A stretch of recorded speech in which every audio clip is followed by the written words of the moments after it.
What is going on, guys? Jason Burke here, Styles Clash for Life, coming at you on YouTube, and today I've got some football focus. I've been doing my Pittsburgh Steelers offseason videos.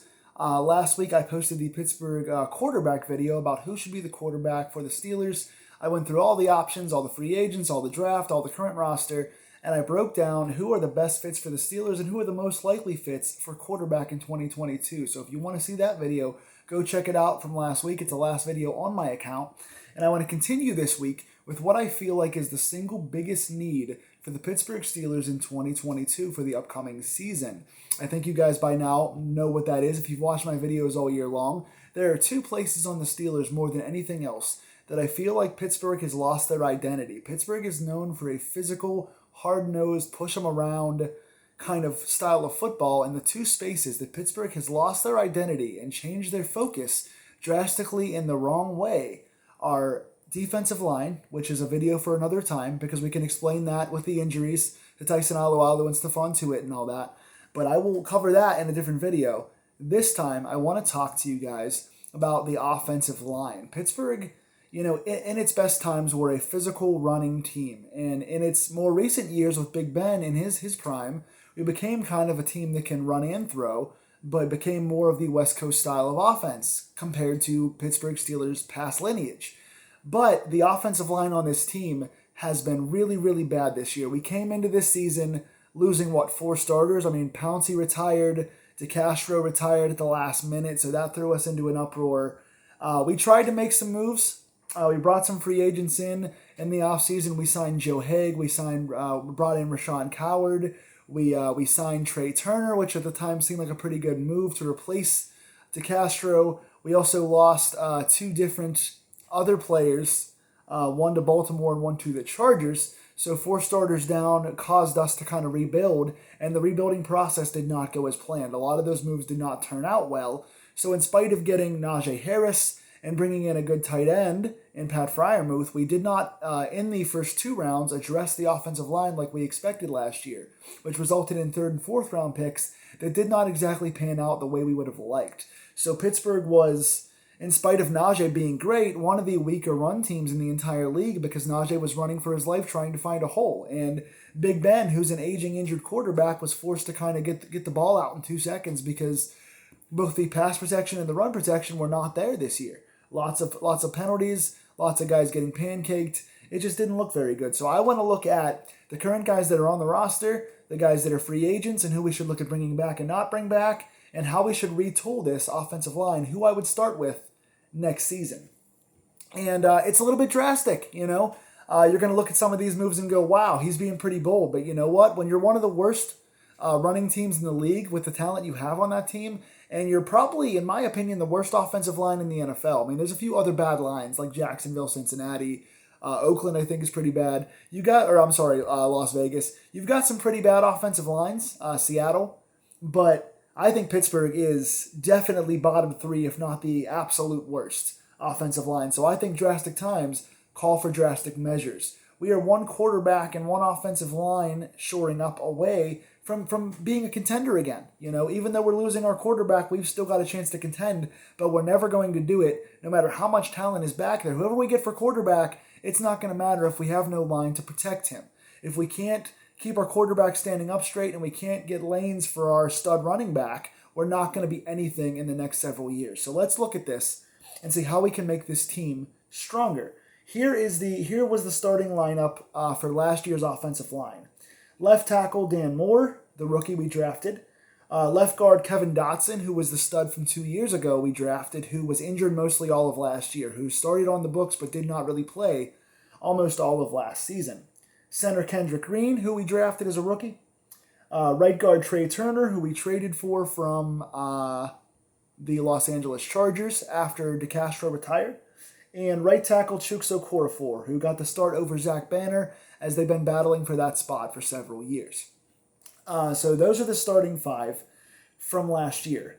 2 rookies, a guy we traded for, and 2 other players. Now, here's what I would do. And of course, we have depth pieces too. We have some backups in here as well.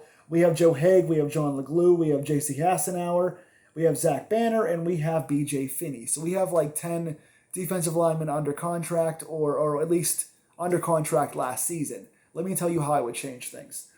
So right off the bat, I'm making 3 big changes to our starting lineup. I'm making a lot of cuts. The right side of this line is going to look drastically different. I'm keeping Dan Moore at left tackle because he showed a lot of potential. He came in and kind of took that spot away from Chooks, moved Chooks over, and took that spot away from Zach Banner, who could not get on the field this year. Dan Moore was not the best this year, but he showed a lot of potential for his rookie season, and he had nice moments. And Kevin Dotson, I think he had a stud rookie season. He shined as an underrated rookie 2 years ago. This year came in, had some problems in camp and all that with they talked about attitude or getting in shape, and then he got injured. I think he is a lot more of that rookie Kevin Dotson we saw 2 years ago. And I would like to see him starting with Dan Moore. I think 2 young guys who have showed a lot of potential as starters together could be a nice physical left side of that line. Now, these last 3 spots are where I'm making a lot of changes. The right side of that line is going to look very different for me. Kendrick Green at center, he's not a center. We reached for that because we passed on guys like Creed Humphrey and Quinn Meinerz in the draft last year, which in my opinion was a mistake because Creed Humphrey has looked great in KC.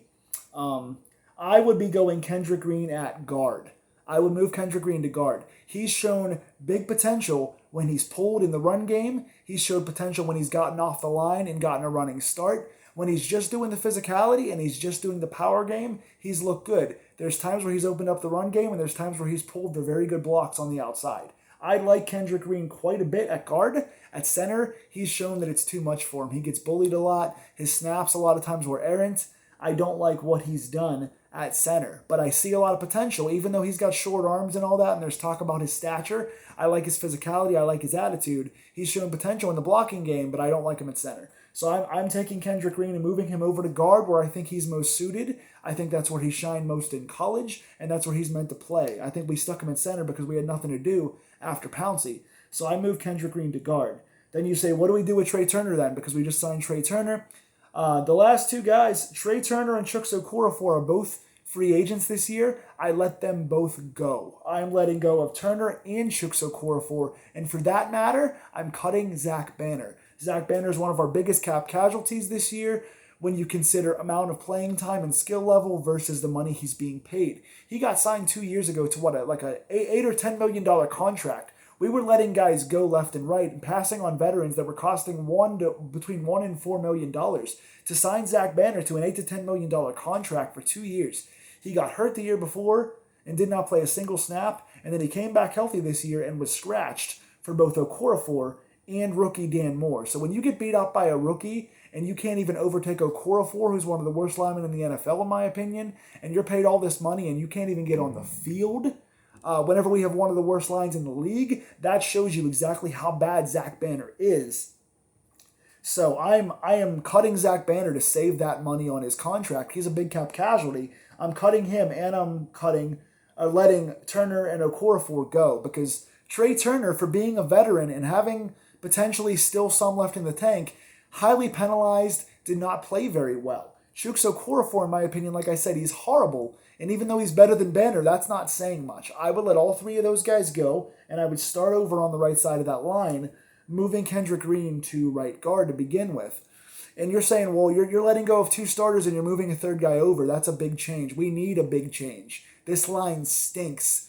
There were games where Najee Harris was under 2 yards a carry, and that is not Najee Harris's fault. And I will say it again, use the fullback more. Let's get Derek Watt in there more often, and let's run some better running plays this season. But yes, Kendrick Green goes to right guard, and Turner, Okorafor, and Banner are all gone. Also, I'm cutting backup guard B.J. Finney. He is a veteran. He's been here for a little while. He's shown nice upside. I think he was a good signing in the offseason, but he's older. He's hurt a lot. He was hurt the entire time this season. He can't get on the field, and he's marginal at best. So while he's got some upside as a backup, he just gets hurt too much, and he's barely ever on the field, and I don't think at this point he's a better option for us. So I'm cutting Finney as well. That is 4 cuts on the right side of that line. So then you say, okay, you've got Dan Moore at left tackle, you've got Kevin Dotson at left guard, you've got Kendrick Green at right guard. What do you do about center and right tackle? That is where I draft. Those are the two rookies I'm going for, whether it's first and second round, first and third round. It's a very deep offensive line draft. It's one of the deepest O-line drafts we've had in a long time. And we have a first, second, third, and a complimentary fourth round pick this year. In those first 4 rounds, we need 2 linemen. I want 2 starters. If we can get Linderbaum from Iowa State, or Iowa, I'm sorry, that would be a great move. There are many good options here. Linderbaum is the best center in the draft. He'd be a great addition. Center is our biggest need. Right tackle is our second biggest need. So we're starting over with those guys. I'm also I'm bringing back J.C. Hassenauer as a backup center. I think he filled in nicely for Green this year. He was a better center than Green when he came in. I think he was underrated this year. I'm not a big Hassenauer fan. I wasn't a big fan in the past. I don't think he should be a starter for us. But if he has to fill in here and there, I like that move. John LeGlue came out of nowhere at guard and played pretty well for us this year. He's one of our better linemen, actually, this year when he came in toward the end of the season. That's not saying a whole lot, but LeGlue was a nice veteran backup piece. And also Joe Haig at tackle. Joe Haig's our backup tackle. I like Haig back there. He's got some starting experience. He didn't play much this year, but when he did, he wasn't bad. He's nothing special, but he's a nice veteran depth piece for us. So I have 8 offensive linemen on this roster starting next season. There's a very good chance they'll sign a 9th. You can always sign a veteran guy like we did with LeGlue, Coward, Haig, Finney, guys like that. You can sign a veteran guy for cheap to be a backup who can fill in for one of the younger players if need be this year. Or you can draft a 3rd lineman in the draft. Like I said, it's a very deep draft, and we don't have many picks this year, and we have to address other stuff. But I think we can always draft another depth piece later on. So starting offensive line this year, left tackle Dan Moore, left guard Kevin Dotson. Center is a rookie. Kendrick Green is the right guard, and the right tackle is a rookie. And then you have Joe Haig at backup tackle, John LeGlue at backup guard, and J.C. Hassenauer at backup center. So you've got 2 rookies starting this year, along with 3 other guys with Green moved over, and you got 3 veteran backups. And then, like I said, you can always sign, if you want to have 9 offensive linemen coming into the season, you can sign a cheap veteran for $1 million to come in, or you can draft somebody later in the draft, or get like an unsigned free agent after the draft and see if they can kind of do what Dotson did, kind of surprise you as a 5th, 6th, 7th round pick, come in and kind of be a rookie phenom. So you can add one more guy, or you can roll with these 8 guys and see what you get. But I think either way, in the first 4 rounds of this year's draft, we have to address both those spots. I would go center first round, and then in the 2nd or 3rd, I would take a tackle. So I think that is the best course of action for us. What do you guys think? Am I being too harsh by cutting Okorafor, Turner, Banner, and Finney? Is Finney worth bringing back maybe as a cheap backup? Am I being too hard on the other 3 guys? I don't think so. You guys let me know in the comments if you like this starting 5 and you like what I've done with the offensive line.